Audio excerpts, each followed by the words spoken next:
madumi, grabe ka naman. Ba't lumalayo ka sa akin? Kakain ka, ma'am? Opo. Bakit po?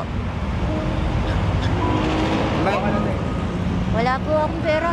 Di, ako. Kakain ikaw? Opo. Hala, bigyan mo na ako? Kung kakain ka, kain. O, hingi ka na lang ng sabaw. Ano yan? Sa'yo, Bigyan mo ako? bibigyan ka sa kain. O, sige. Bibigyan mo ako pagkain. Opo, opo. Sige po. Akin to? Opo. Yan.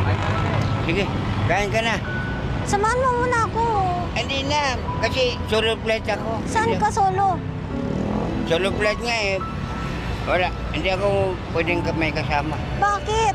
Kaibigan lang eh. Hindi na, kumain ka na lang. Ay mo na ako. Tropa-tropa. Ay, solo flight nga ako. Pwede naman dalawa flight. Kain lang eh. Wala. Ay, kumain ka na. Hindi ka na si Bauki. Bakit? Saan ka pa pupunta? Siyempre, may patutunguhan ako. Saan? Doon sa destinasyon. Oh? Korea. Saan? Korea? Oo. Ako Japan. Bigay ka pera? Oo. Ako may pera ako. Ako may pera din. Binigyan mo ako 10. Oo. Halika na. Damit po. Bibili po tayo.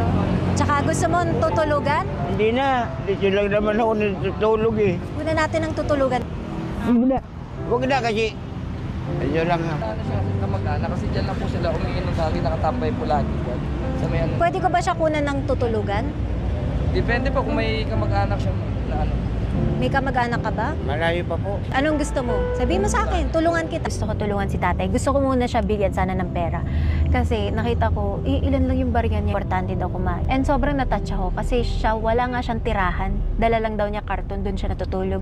Ngayon, gusto ko siyang bigyan. Kausap siya ngayon ng team namin. Ang problema daw, pag binigyan ng pera, uutuin daw siya ng mga tao. I think meron siyang problema din sa pag-iisip. Kanina hindi talaga ako takot sa kanya kasi hindi naman siya nananakit o ano. Pinapaalala pa rin yung kumain. Grabe.